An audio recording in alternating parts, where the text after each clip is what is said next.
తెలంగాణ రాష్ట్ర ప్రభుత్వం కమ్మర వడ్రంగి కులవృత్తుల సమస్యలను వెంటనే పరిష్కరించాలని తెలంగాణ రాష్ట్ర విశ్వ బ్రాహ్మణ మనమాయ సంఘం నాయకులు డిమాండ్ చేశారు.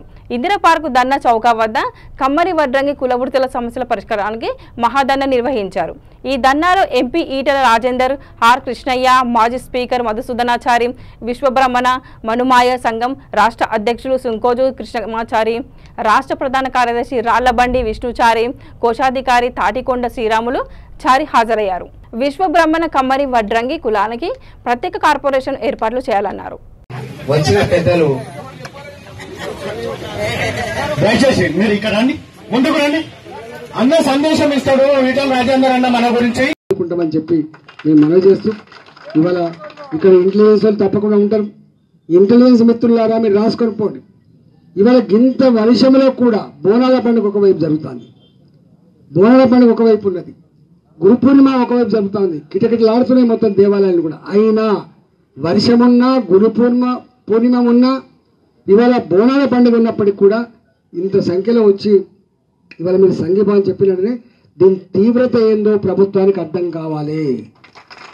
ఇవాళ మేము 1000 మందిమే కావచ్చు కాక ఇది లక్షల మంది విశ్వకర్మల ఆక్రందన, ఆవేదన, దుఃఖమనే విషయాన్ని మీరు మర్చిపోవద్దని, మీరు ఇట్లాంటి జరుగుతున్నప్పుడు తేరుకొని రిపోర్ట్ తెచ్చుకొని పరిష్కరిస్తే మిగతా మద్దతు ఉంటుంది తప్ప ఓట్లప్పుడు వచ్చి కుల సంఘాల మీటింగ్లు పెట్టి ఓట్లప్పుడు వచ్చి మీరు డబ్బులు ఇచ్చి ఎవర్రా అమ్ముడు పెట్టాడంటే తొందరగా అమ్ముడు పేదోడని చెప్పి ఎక్కడ అమ్ముడుపోతారా అంటే మొట్టమొదటిగా జవహర్ నగర్లో అమ్ముడుపోతారని, అడ్డగుట్టలో అమ్ముడుపోతారని పేదోళ్ళ గురించి చులకనగా మాట్లాడే ప్రయత్నం చేస్తున్నారు.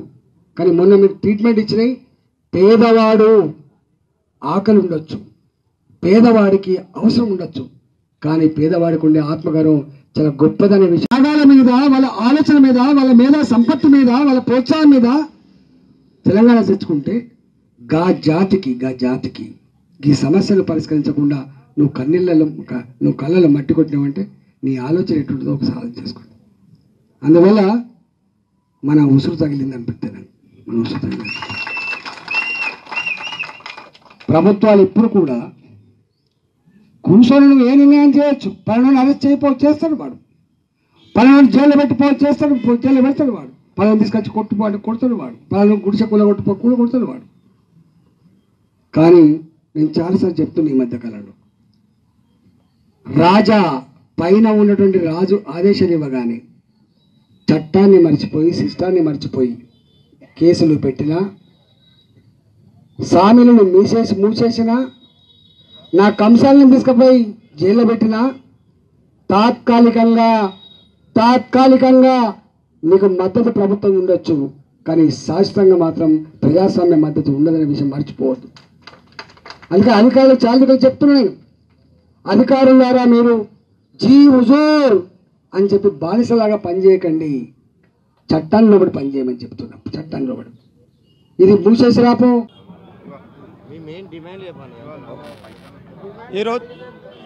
ఈరోజు తెలంగాణ రాష్ట్రంలో మా కమ్మరి వడ్రంగులకు సంబంధించినటువంటి కర్రకోత మిషన్లు దాదాపు 100-120 ఉన్నాయి. ఈ తెలంగాణ ప్రభుత్వము గ్రామ పంచాయతీ తోటి పర్మిషన్ ఉన్నటువంటి ఏ ఒక్క రిసిప్ట్ చూపించినా, 2014 కంటే ముందు ఉన్నటువంటి రిసిప్ట్ ఏది చూపించినా ఈ ప్రభుత్వము లైసెన్సు బేషరతుగా జారీ చేయాలని చెప్పేసి ప్రభుత్వాన్ని డిమాండ్ చేస్తున్నాము. ఓ గల్లా డిమాండ్ చేయకుంటే ఈ ప్రభుత్వంతో ఏ రకంగా మేము చేయించుకోవాలో మాకు తెలుసు. అట్లనే కార్పెంటరు షాపులకు ఉచితంగా కరెంటు ఇవ్వాలి. మొత్తం టోటల్గా మాకు ఒక్కొక్క కుటుంబానికి ఆర్థికంగా కూడా వెనుకబడి ఉన్నాం. మాకు సబ్సిడీతో అవసరం లేదు.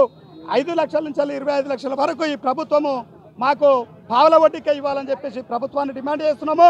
అట్లనే 119 మంది ఎమ్మెల్యేలకు మా యొక్క వడ్ల కమ్మరి సమస్యలపై అసెంబ్లీలో ప్రస్తావించాలని చెప్పేసి అందరికీ మెమోరాండం ఇవ్వడం జరిగింది. ఇప్పుడు ఈ జరిగే అసెంబ్లీలో ఏ ఎమ్మెల్యేనన్నా మా గురించి ప్రస్తావించకుంటే 119 మంది ఎమ్మెల్యేల